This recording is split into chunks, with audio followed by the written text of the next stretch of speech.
Dengan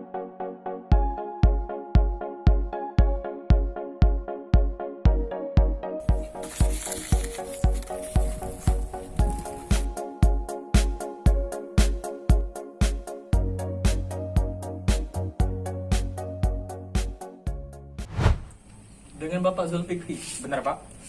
Saya sebagai pemerintah yang ada di Indonesia cukup bingung, Pak, dengan sumber daya alam dan sumber daya manusia. Bagaimana sih untuk memanfaatkan kedua kubu tersebut?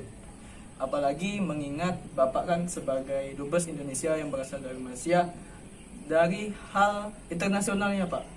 Jadi pemanfaatan dua kutub ini bagaimana dalam sistem internasional?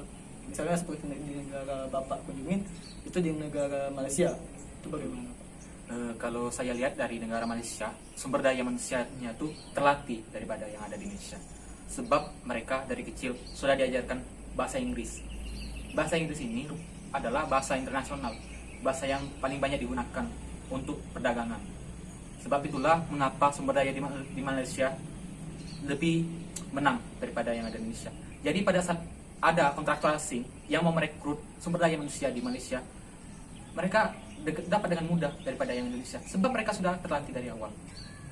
Jadi dengan tidak adanya skill, tidak menutup kemungkinan kita bisa ke luar negeri, tapi kita punya bahasa Inggris ini. Dengan kita bisa berbahasa Inggris, kita bisa ke negeri manapun. Seperti yang kata Bapak katakan tadi kan, bahasa Inggris adalah bahasa internasional. Betul, Pak. Begini, Pak, jadi bagaimana kita mau menjalin hubungan kerjasama nih untuk memanfaatkan sumber daya manusia dulu deh dalam hal internasional? Baiklah, Bapak kan dari pemerintah Indonesia. Iya. Jadi Bapak hubungi dulu ke Bapak Presiden. Terus susun bagaimana untuk menjalin hubungan dengan pihak Malaysia, negara Malaysia. Saya sebagai duta besar akan menghubungi Perdana Menteri Malaysia untuk membahas lebih lanjut tentang masalah. Oke, Pak, kalau seperti itu saya dengan pimpinan dengan pemerintah yang lain di Indonesia akan memberikan surat atau ajuan kepada Presiden untuk menindaklanjuti hal ini, karena kalau tidak digerakkan sekarang, kapan lagi? Betul, Pak. Ya. Baiklah, Pak. Terima kasih.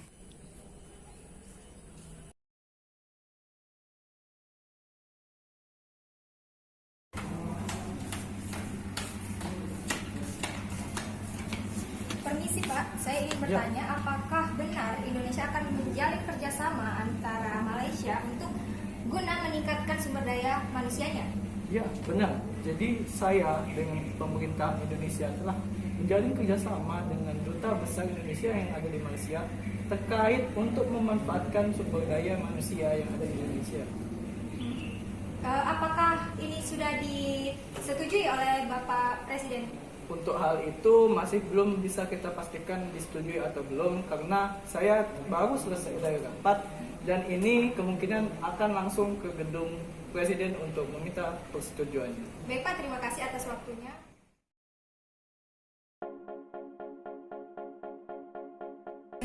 Penilaian sistem politik Indonesia dengan menggunakan 6 kapabilitas. Yang pertama, kapabilitas ekstraktif. Yang kedua, kapabilitas distributif. Yang ketiga, kapabilitas regulatif. Yang keempat, kapabilitas simbolik. Yang kelima, kapabilitas responsif. Dan yang keenam, kapabilitas interaktif. Sebelumnya, saya akan menjelaskan tentang pengertian kapabilitas sistem politik. Kapabilitas sistem politik sendiri ialah suatu kemampuan yang dimiliki oleh sistem politik Indonesia untuk menghadapi tantangan-tantangan dan perubahan-perubahan yang terjadi dalam suatu negara. Oke, 1. Kapabilitas ekstraktif. Kapabilitas ekstraktif yaitu ukuran kinerja sistem politik yang berkaitan dengan mengelola sumber daya manusia dan sumber daya alam, di mana dari lingkungan domestik maupun lingkungan untuk internasional. Nah, untuk kemampuan sumber daya alam di sini biasanya masih bersifat potensial sampai kemudian digunakan secara maksimal oleh pemerintah seperti batu bara, emas, timah, dan lain-lain. Yang kedua, kapabilitas distributif. Kapabilitas distributif adalah kemampuan dalam pendistribusian sumber-sumber daya.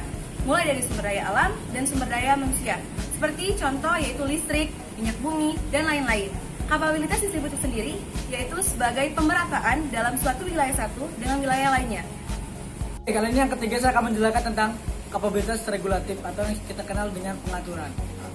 Kapabilitas regulatif merupakan salah satu sistem dalam bidang politik yang di situ dia bisa mengawasi kinerja dari suatu individu atau kelompok yang dimana itu tidak dapat merugikan masyarakat. Misalnya saja di bidang ekonomi. Ketika kita melihat ekonomi dimonopoli oleh seseorang yang tidak bertanggung jawab, maka dapat merugikan masyarakat banyak. Oleh sebab itu, pemerintah mengeluarkan kebijakan kapabilitas regulatif untuk meminimalisir terjadinya monopoli di bidang ekonomi. Yang keempat, kapabilitas simbolik. Kapabilitas simbolik yaitu ukuran kinerja sistem politik dalam kemampuan mengalihkan simbol dari sistem politik kepada lingkungan intra masyarakat dan ekstra masyarakat. Yang kelima, yaitu kapabilitas responsif. Kapabilitas responsif merupakan suatu daya tanggap pemerintah terhadap masyarakat atas tuntutan yang mereka berikan, dan yang kemudian antara output dan input itu sangat penting. Dalam masyarakat itu sebuah daya tanggap, dan di pemerintahan yaitu sebuah kebijakan yang dikeluarkan. Yang terakhir, yaitu kapabilitas interaktif. Kapabilitas interaktif yaitu suatu kemampuan dalam mengelola hubungan dengan negara lain. Bentuknya yaitu negara mengelola hubungan dengan negara lain, baik itu memberikan dampak atau tidak.